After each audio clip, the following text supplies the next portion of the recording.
Okay, so on that lovely note, with a lot of numbers and energy at the same time, we're going to invite someone on stage that made me feel most welcome in the room. The minute I walked in, he was the only person in the room, walked and talked his work. Put your hands together, whom I'd like to proudly call as not the group head of human resources, but truly the chief happiness officer for Choithrams. Please, let's have him on stage, Kunal Wadhwani. He's going to share with us the importance of humor and its impact on workplace. Thank you very much. Right, folks, my name is Kunal Wadhwani. I work for Choithrams Group. Till the time the presentation comes on, let me tell you, Choithrams happens to be a global organization with 16,000 employees. I primarily take care of 4,500 employees across GCC region. And I'm here to share some insights about happiness at workplace, humor at workplace, and primarily how it enables us better to manage people within the organization. So we are going to talk about a concept called live, laugh, and lead. How many of you over here have been in super boring presentations where you actually dozed off and fell off to sleep and you were thinking about happiness and milkshakes, food? Has it happened with you? Raise of hands. Raise of hands. Okay. Raise of hands I would like to see of those people who are busy in their mobile phones right now. Trust me, if you are not looking at me right now, you're going to miss something very, very important. And since I'm talking about humor at workplace, this is your global chance to laugh a little bit with me, right? I'm trying to be very careful because I know where I'm standing right now. I could literally trip, okay? So hang on with me for the next 30 minutes, okay? And we'll see what fun is all about. So let me ask you this question. How many of people can actually speak in this room? All of us, right? Which means you can make some noise. People, make some noise. A little louder. So what we are going to do is, we'll continue to make this noise slowly and gradually. We'll do a little bit of social experiments in the next 30 minutes, and we'll try and see if we can attract at least 2 people who are standing outside because they hear your noise and they want to try and see what's happening inside. Is that fine? Yes? Perfect. Now, how many people who are non-HR professionals in this room, can you please give me a raise of hands? Yeah. And all the HR professionals in this room, can you make some noise? HR professionals didn't make some noise. Like, maybe I'm in the wrong room, but nevertheless, it's good to see you guys. And I sincerely believe this is a golden opportunity for me to share HR insights and talk about how HR is creating a difference within an organization, right? Let me share a small story about this concept of live, laugh, lead and how it originated. I'll take you back to my college days, MBA college. I went to a management school which is very close to this place. It's called Somayas. And I was in my first semester where I met this amazing gentleman. He was our professor. His name was Professor Dagaukar. 75-year-old ex-army guy, right? He used to be very passionate when he used to teach. He used to shake his hands when he used to drink water, right? He's that kind of a guy. We were already the notorious batch in the, in the college. What we used to do is, if my friend sir, you over here, raise an issue with the professor, all of us will actually start supporting you and go against the professor. Fair enough, right? And this became a trend. Now, Professor Dagaukar went for a short vacation. It was a Tirupati trip for all those people who are not from India. Tirupati happens to be a pilgrimage destination in south of India, right? And Professor Dagaukar came back. He was looking a little disturbed. So one of my, co-students, he asked Professor, sir, you look a little disturbed, right? Is everything okay? And Professor Dagaukar says, I had been to Tirupati and there is a big problem of communication over there. And he went on and on with his communication related issues because he thought that people don't speak neither in Hindi or in English. They speak a specific South Indian language in Tirupati. We had this, friend of ours, her name was Srividya Sharma, the first bencher. And we used to call her Amma because she already had 2 kids then. So we asked, Amma, can you please do something about this? He's talking too much of thrash about Tirupati and we are there to support you any which ways like we always do, right?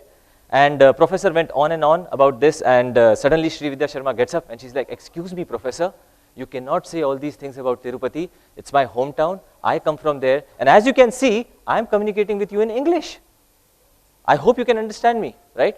And as she says this, all the guys, the notorious batch, we all get ready. Now professor is going to tell her something and we are all going to take her side. And professor looks at Srividya Sharma, he looks left, he looks right, and he says, Srividya Sharma, you were absolutely right. I was wrong.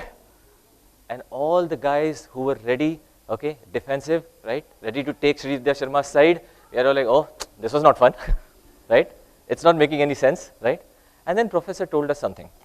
He asked us, why have you come to this management school? Yeah? And like rookies in the college, first semester kids, we said, sir, we are here to study HR, right? And then professor tells us, if you are here to study HR, do one thing, pack your bags, get out of the campus, there's a bookstore over there, buy an HR textbook, go home, read it, come and give your exams. I'm absolutely sure you'll be able to score 50 marks, which is the passing percentage, right?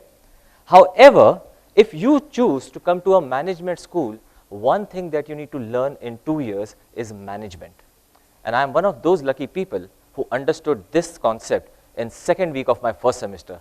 I have only focused on observation in 2 years of my management school days. And using those observational techniques that I gained in my management days, I have come to creating a concept of live, laugh, lead. These 3 things over here that you see, gentlemen, ladies and gentlemen, on the projection screen, these are 3 chapters of my life, which I'll take you through in next few minutes. Anyways, right, so we are talking about live. In the concept of living, okay, how many of you, raised with a raise of hands, how many of you have taken work back home more or less on a daily or on an alternate basis? I can see Raju's hand coming up over there, right? Many of you, right? I can see many hands coming up, right? And how often has that work that you take back home led to an argument with one of your family members and created a stress in your relationship? It could be momentary stress, but it did create stress. How many of you? Right? Many of you, right? Now, by the way, let me tell you, this is not just associated to people who are married, okay? Relationships also suffer, right? Now, let us understand the daily grind over here, right? In the daily grind, we are those people, who have around 168 hours in a week, out of which 49 hours are basically spent sleeping, right? You're basically left with around 119 hours that you are awake, and within that 119 hours, 40 hours approximately you give to your workplace. That's 33.6% of the time of your life, which is 1/3 of your life that you actually spent on your work, right? Now you have to make your choices. When generally you take work home and you create a mess in your 2/3 life, what I have done in my life is something that I would like to share with you. 3 years back, I gave it a big thought, okay? There were a lot of issues going in with me, my family, my colleagues, my friends. We were going through a very strained relationship because I used to take work back home on a very frequent basis. But 3 years back, I changed something which I would like to show you guys. And that's the time when I tell you about myself, okay? Know Your Speaker is generally something that I used to start off my presentations with 3.5 years back when I started speaking. However, now I don't put it in the start, because my intent of telling you about myself is not about my designation, what I do in my organization, what great educational qualifications I have, because I don't want to try and prove a point to you guys over here, but I want to tell you the changes that I have made in 2/3 of my life, which impact the 1/3 of my life. In 2/3 of my life, the first thing that I do is I wake up 5 a.m. in the morning and I go to the gym.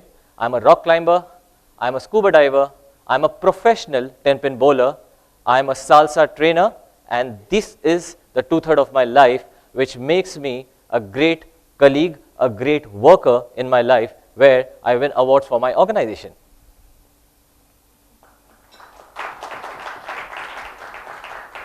I'm so glad nobody's in the mobile phone right now and everybody saw this, right? Why I'm trying to tell you this is I'm not trying to boast anything, ladies and gentlemen. What I'm trying to say is minor changes made in our life, okay, create an impact on our living, right? And these things make a major difference in our life as well.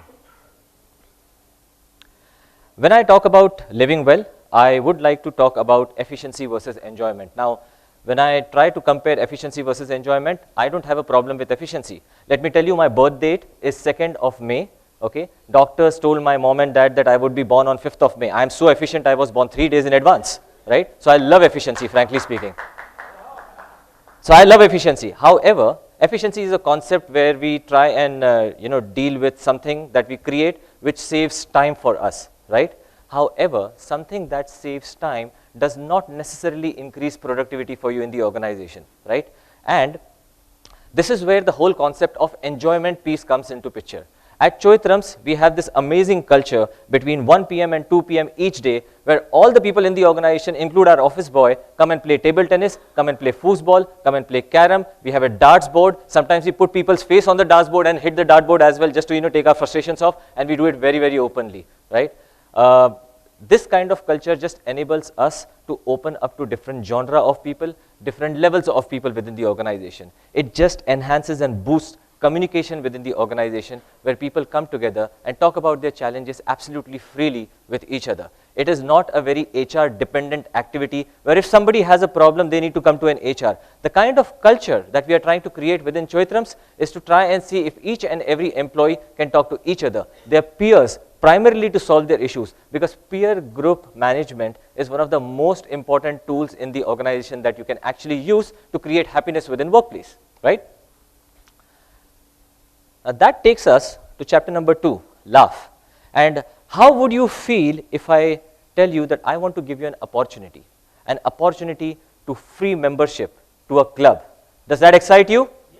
Yes? So, can I have a couple of volunteers? Can I have you, Dr. Kannan, on stage? Yeah? Come on up. Madhuri madam, can I have you on stage? And Raju sir, can I have you on stage?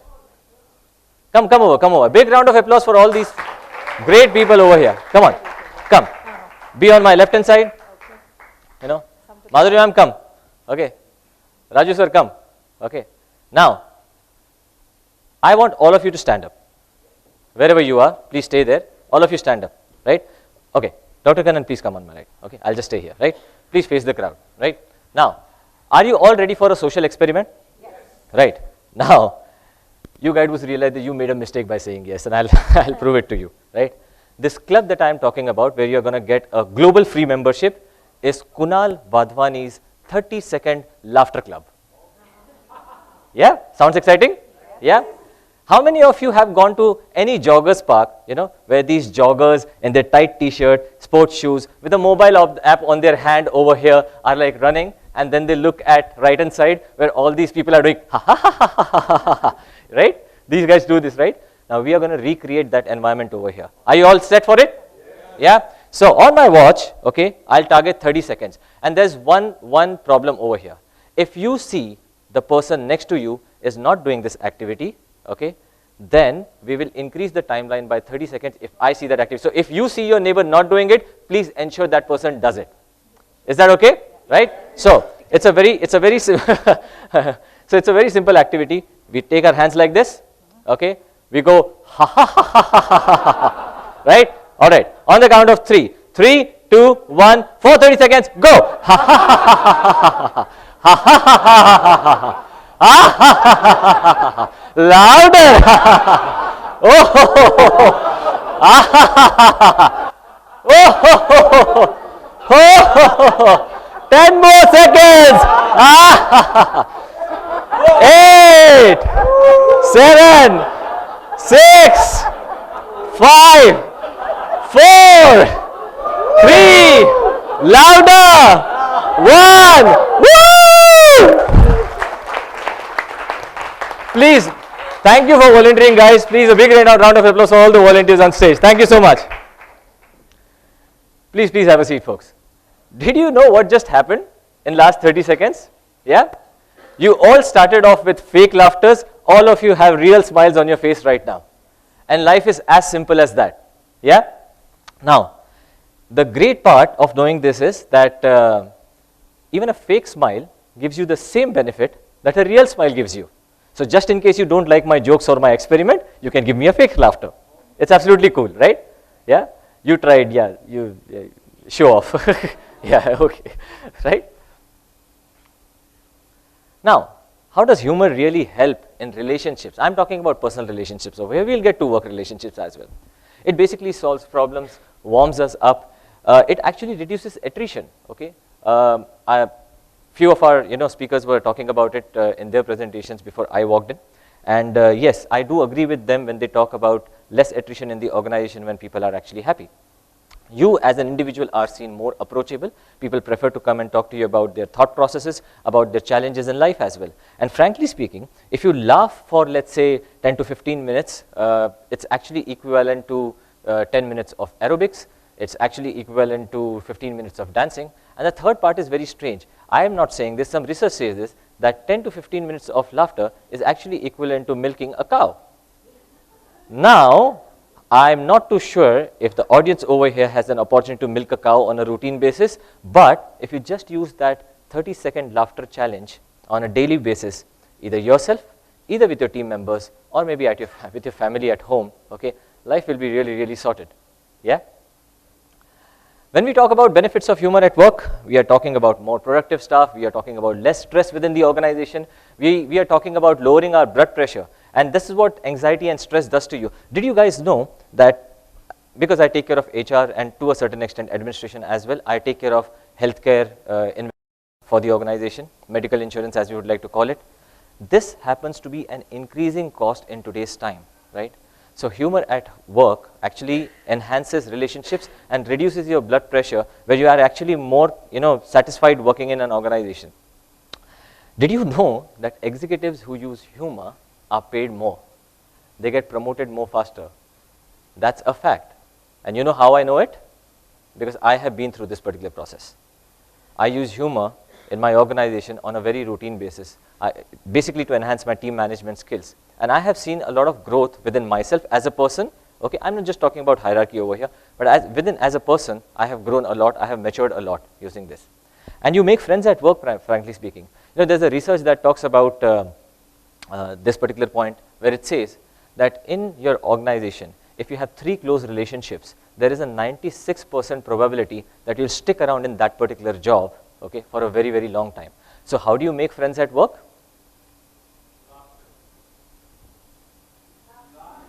No, that's not that's not right. You don't need money to make friends. You need to build relationships, okay? And the point is this. Our friends who spoke before me, they spoke about, money cannot buy happiness, right, sir? You spoke about it, right? Money definitely cannot buy happiness, but relationships do build happiness, right? And that's a very important aspect to take care of. Leadership lessons from stand-ups, right? We talk about leaders, okay? And I'm sure everyone sitting in this room, okay, at least once a week goes to YouTube and sees a stand-up comedy. Do you? Yes. Yeah? Why do you do that? Any quick answers? What do you like about stand-up comedians? They make you laugh, they enjoy, okay? Now let's see certain similarities between leaders, okay? I'm not talking about great leaders, right? Okay, I'm talking about leaders and stand-up comedians. We are talking about they have the courage and confidence to speak openly and publicly without being afraid. We are talking about opening yourself to criticism, right? Not every stand-up comedy set, okay, goes really, really well. Okay, it bombs off, people sometimes don't laugh, right? But they have the courage to create a new set, okay, improvise, come back and speak to the audience again and make them laugh, right? Leaders do the same thing. We are talking about the artful skill of delivering the message, okay, to an audience. We are also looking at handling pressure, right? We are also looking at the ability to communicate authentically, okay, while connecting with others. And both leaders and stand-up comedian tell compelling stories. And that's how we all get attracted towards the aura, towards the charisma that both these kind of profiles create. So when there is less difference between a stand-up comedian and a leader, why are we shying away from having humor in our life? Why are we shying away from having humor in our workplace as well? Which takes me to my last chapter, which is called Lead, right? Now let me tell you, ladies and gentlemen, if you are alive in this particular moment and you are breathing, you have the capacity to lead, right? And when I say lead, you don't really require a team to lead. By just taking care of yourself, by just taking care of your mental health, you can lead yourself into doing good things in life. And that relates to you doing good things for your team members, for your organization when you're working in it. This is an amazing concept that I came across, maybe a year back. Have you heard about VUCA? Right. We are living in a VUCA world. I'm not going to get into detail considering you guys are already aware about it. But leading in a VUCA world where things are volatile, where things are absolutely uncertain, where things are going through a lot of complexity, and there is a massive amount of ambiguity in relationships, in processes, these kind of gaps that get created. We are trying to lead in a VUCA world. Now, there are certain myths at work that we need to debar. We are talking about not being able to teach old dogs new tricks. This is a myth. We are talking about happy workers are productive workers, which is not really true, okay? Because happiness and engagement can sometimes be two different things, okay? Job satisfaction and job engagement can be two different things. So sometimes happy workers may not necessarily be the best productive workers in your organization. Sorry. We are talking about two heads are better than one. We are talking about it's not what you know, it's who you know to get the job done. We are talking about, I can't laugh in this office. How many of you, cross your heart and raise your hands, have this feeling that we cannot really laugh in our office openly and loudly? Okay, I can see few hands. It takes courage, by the way, okay? And it's okay if you very strongly believe that, this occurs. But most of the times when we are working in office, this one myth comes up very, very often. May not necessarily at your level where you are at, but if you go down, look at the junior most members in your team, this will be one of the core issues in the organization. And finally, people defining that they are the leader. Let me tell you, ladies and gentlemen, if there is nobody ready to follow you or walk with you, you can call yourself a leader, but you are not a true leader. Yeah? Now, when we talk about identifying the leader in you, I mentioned that if you're alive and you're breathing, you can lead. And you don't need any designation to be a leader. Let me give you two choices of finding a leader for yourself. I'm talking about option number one, where this person is, has temperament issues, gets angry very easily, believes in neuroscientism, okay? If this is the kind of person, do you want to have this kind of person to be your leader? Will you? Yes or no? No. And do you know who has this kind of personality? This man. Obviously, you don't want this man to be your leader, right? Correct? Right? However, if I tell you, one person who's ready to accept challenges, one person who embraces complexity, one person who's ready to take risk, decisive, will you want this person to be your leader? Yeah? And do you know, ladies and gentlemen, okay, how this person looks like? A 10-year-old child.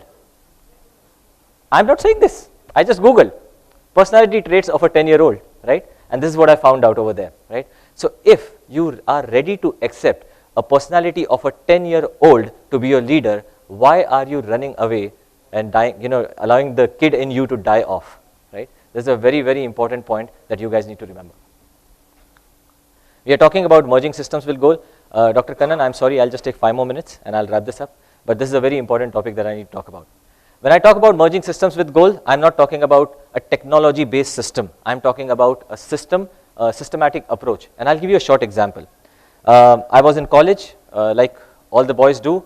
When boys go to college, they want to have a girlfriend, right? I was a very goal-oriented person when I went to college. And, I somehow believed that the girl that I like, it is very difficult to speak with her directly and ask her name. So what I would do is, I'll go to Dr. Kannan, who's that girl's friend, okay, and I somehow believe that it's very easy to talk to Dr. Kannan and get to know that girl, right? So I go to Dr. Kannan, introduce myself very easily, and I ask Dr. Kannan, I'm interested in your friend, okay, so what's her name, what does she do, and basic stuff. A few weeks down the line, Dr. Kannan introduces me to that girl, right, and I start talking to her. So I go through the routine process that a college boy goes through.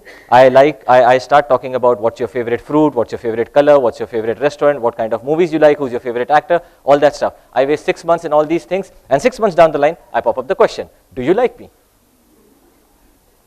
Now there are 3 possible outcomes, right? Outcome number 1, the girl tells me, Kunal, I don't like you.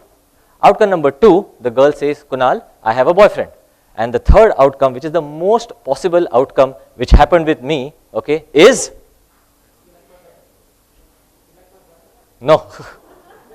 The third possible outcome which happened with me was that she said, I don't like you and I have a boyfriend, right?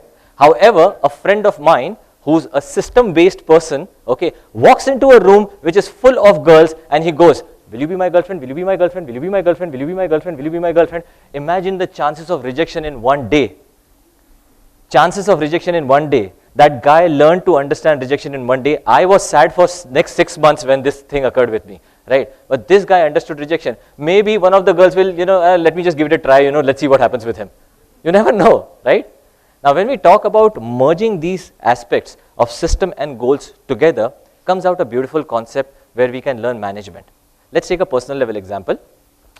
If you want to lose 10 pounds, okay, in let's say whatever timeline you associate to it, generally we would go to the gym, start exercising, we get into jogging, right? We do all these things. However, if we use a system-based approach with a goal-based approach and we start dieting, okay, the results will be seen much faster. Similarly, when we look at an office-based environment, if you want to increase profits by 10%, and considering there are many non-HR professionals over here, what would you do? Come on guys, quick. Dr. Kannan is just taking her gun out right now to shoot me. Before she does that, I need answers. What are you guys going to do to increase 10% profits? Reduce cost. Amazing. What next? Increase productivity. What next? Huh? Say a joke. I like that. Maybe you'll be my next trainer. Right. So you're going to do all these things, right? Did anybody talk about making your customers happy? It will all, you all want to go there, right? I understand. But if this is the first thought process, when you think first about customers, whether internal or external, okay, your thought process of management totally changes. You're not talking about spreadsheets, you're not talking about data analysis at that particular point in time. You're talking about touching lives if you talk about customers first, right? And that's how merging systems with goal is the new way of leadership within the organization.